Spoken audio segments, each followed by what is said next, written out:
Oui, bonsoir à tout un chacun. Oui, effectivement, ce vendredi 12 janvier 2024, permettez-moi tout d'abord de me présenter, Nadia, la suppléante d'Élie Califère.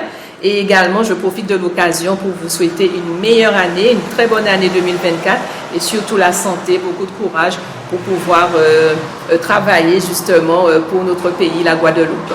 Donc ce soir, nous allons inaugurer la deuxième permanence parlementaire du député Élie Califère, la première qui se trouve déjà à Saint-Claude. Et ce soir, comme il l'avait promis, il avait tenu lors de sa campagne, la deuxième permanence ici au sein de la commune de Capesterre-Belle-Eau, qui fait aussi partie de la 4e circonscription. Et c'est tout à fait cela, une permanence de proximité, puisque en ma qualité de suppléante, je serai l'interface entre monsieur le député Élie Califère et la population. Donc il a tenu à ce que le lien soit conservé et c'est pour cette raison qu'il a mis en place effectivement ces deux permanences.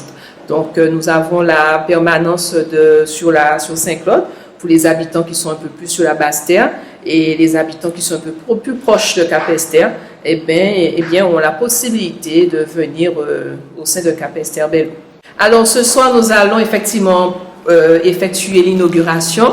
Nous allons pas tout dire pour l'instant. Je vais laisser le soin à monsieur Califère d'en dire plus. Mais c'est vrai qu'on va dire que les horaires seront assez flexibles, laissant le temps aux personnes, celles qui travaillent notamment, d'avoir une certaine disponibilité pour que nous puissions les accueillir. Voilà. Tout à fait, nous sommes là pour être à l'écoute de la population.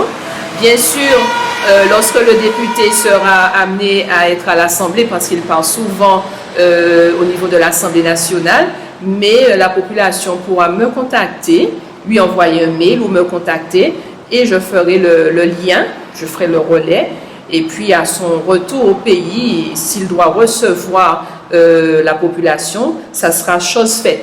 Mais je tiens toujours à préciser, c'est toujours dans le, si vous voulez, dans le cadre de ses fonctions.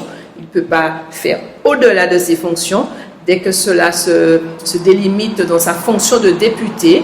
Mais disons, on va dire, c'est le fruit d'un engagement pris lors de la campagne et d'une volonté politique qu'il y ait une permanence à Capesterre. Capesterre, vous le savez, c'est la plus grande ville de la circonscription.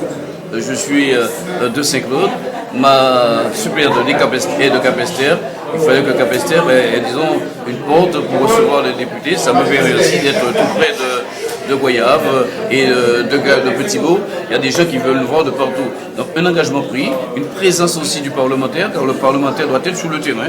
Et donc c'est heureux qu'on ait pu trouver avec l'aide de la suppléante, disons, cet espace-là qui nous permettra de nous rencontrer et d'échanger politiquement avec l'ensemble des groupes politiques. Ce que j'ai fait ce soir, j'ai invité l'ensemble des têtes de pont politiques, majorité, opposition, car nous savions que nous n'allons pas parler de politique capestérienne, de politique guadeloupéenne, mais nous allons parler de ce que le député a à faire ensemble avec l'ensemble des Guadeloupéens. Eh bien, disons, nous pourrons discuter de tous les thèmes qui concernent le pays, mais pas ceux qui concernent la vie municipale. Il faut qu'on soit OK là-dessus. Ceux qui concernent la vie municipale, je pense que ça va se traiter à la mairie de Capesterre. Mais tous les thèmes, et surtout les thèmes qui sont d'actualité au niveau de l'Assemblée, surtout qu'on va avoir on a un nouveau gouvernement, donc il y aura certainement d'autres orientations. J'aimerais qu'on puisse échanger en toute convivialité et que chacun donne son point de vue et nourrisse la réflexion du député.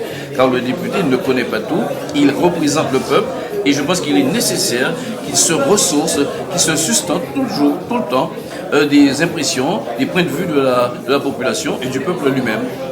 Mais écoutez, sur Saint-Claude, quoi de plus naturel que celui qui est devenu député est un ancien maire de Saint-Claude, est un maire de Saint-Claude et qu'il ait une permanence à Saint-Claude.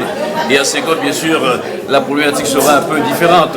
À la fois à Saint-Claude, on parle d'immigration. Nous avons à Saint-Claude fait une réunion avec des juristes pour parler du projet immigration.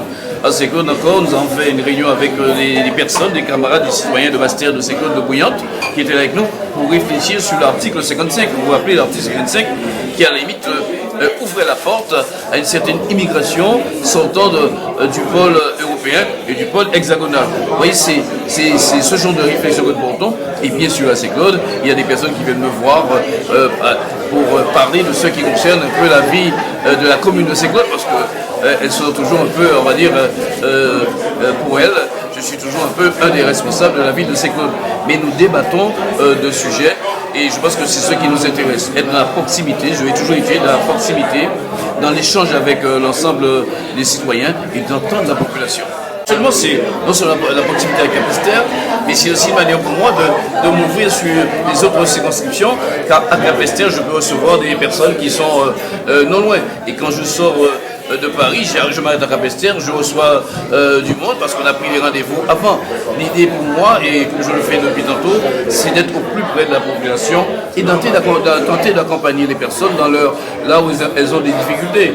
On ne peut pas tout régler. Je pense que dans un pays aussi compliqué que le nôtre, avec les difficultés qui sont les nôtres, l'élu a besoin d'être là, de rassurer la population et de tenter d'ouvrir les portes qui sont fermées pour certains. Voilà, on va dire ça comme ça. Je pars samedi, demain. Le gouvernement, j'ai eu à réagir.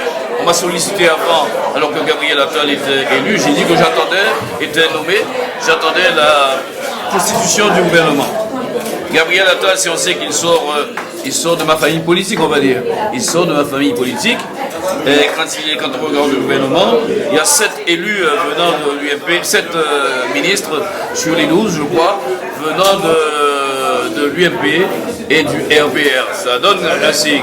Il y a, si j'ai bien regardé, 2 socialistes, ce serait Séjourné lui-même et Gabriel Attal.